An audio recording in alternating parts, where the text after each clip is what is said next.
ये class 9 physics का unit number 2 है। रिप्रेजेंटेशन ऑफ वेक्टर्स टॉपिक है। फिजिकल क्वांटिटीज़ की दो टाइप्स होती हैं, एक स्केलर क्वांटिटी होती है, एक वेक्टर क्वांटिटी होती है। स्केलर क्वांटिटी की डेफिनेशन देखें तो इसमें सिर्फ और सिर्फ मैग्नीट्यूड के बारे में बात होती है, और वेक्टर क्वांटिटी की अगर डेफिनेशन देखें तो इसमें मैग्नीट्यूड और डायरेक्शन दोनों की बात होती है। यहाँ पे जो मेन टॉपिक है वो है रिप्रेजेंटेशन का। रिप्रेजेंटेशन बाय सिंबल से भी रिप्रेजेंट किया जाता है और ग्राफ से भी किया जाता है।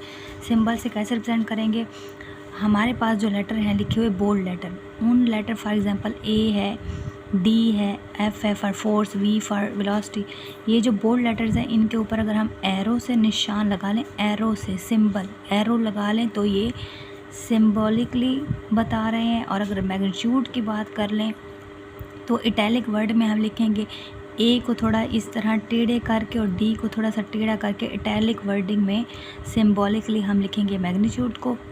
और बोल्ड लेटर में हम जब लिख रहे होंगे क्वांटिटीज़ को तो ये अब एक क्वांटिटी हमारे पास, तो इसके ऊपर जब एरो लगाएंगे तो ये अब रिप्रेजेंटेशन है, सिंबल है वेक्टर का।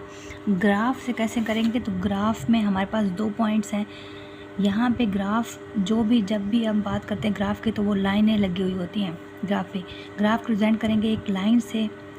लाइन असल में रिप्रेजेंट कर रही होती है length of a line represent the magnitude of quantity. Graph में दो बातें होती हैं। अब हमारे पास एक लाइन है, बाय ग्राफ हम देख रहे हैं तो एक लाइन है हमारे पास, यहाँ पे एक एरो लगा हुआ है, छोटा सा एरो लगा हुआ है।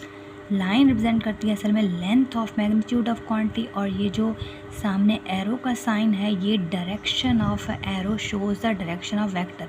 तो ये चीज़ असल में वेक्टर को रिप्रेजेंट कर रही होती है। लाइन रिप्रेजेंट कर रही होती है लेंथ ऑफ मैग्नीट्यूड को, और ये जो डायरेक्शन है एरो की, असल में ये एरो की डायरेक्शन वेक्टर की डायरेक्शन को शो कर रही होती है। उसके बाद हम देखेंगे किस तरह जो है हमारे पास, देखें एक लाइन है, एक साइड एक्स और दूसरी एक्स प्राइम। हम जब इसको लेंगे ये एक्स एक्सिस के अलॉन्ग, पहले हम देख रहे हैं एक्स और एक्स प्राइम, इसको हम हॉरिजॉन्टल लाइन भी बोलते हैं। और यहाँ पे हमारे पास सीधी जो लाइन होती है सीधी, ये होती है वर्टिकल लाइन। यहाँ पे भी सेम, यहाँ पे वाई और यहाँ वाई प्राइम, वाई और वाई प्राइम या इसको वर्टिकल लाइन भी बोलते हैं, और ये वाई एक्सिस है।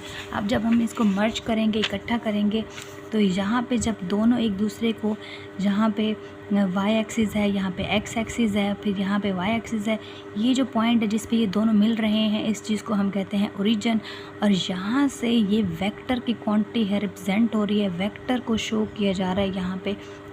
तो यहाँ पे जो एंगल बन रहा है 90 पे एंगल बन रहा है, और इस चीज़ को हम बोलते हैं थीटा।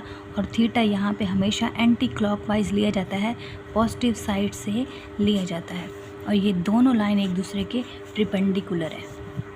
अच्छा, यहाँ से जिस पॉइंट पे दोनों एक दूसरे को इंटरसेक्ट कर रहे हैं, एक्स एक्सिस और वाई एक्सिस दोनों जिस पॉइंट पे इंटरसेक्ट कर रहे हैं, मिल रहे हैं, उस चीज़ को हम ओरिजिन कहते हैं। ओरिजिन को ओ से रिप्रेजेंट करते हैं। और यहाँ पे जो वेक्टर के रिप्रेजेंटेशन है, अच्छा यहाँ पे इस जो वेक्टर की रिप्रेजेंटेशन है, हम इसको, इसका नाम है, इस नाम को हम कहते हैं रिप्रेजेंटेटिव एक्सिस। और यहाँ पे दोनों एक दूसरे के परपेंडिकुलर हैं।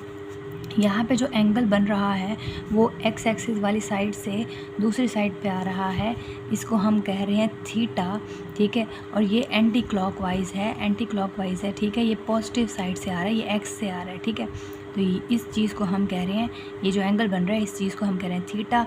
और यहाँ पे मेरे स्टूडेंट की रिक्वेस्ट डन हो गई है, तो लाइक कर दो, कमेंट कर दो, शेयर कर दो। Thank you so much. अल्लाह हाफिज़।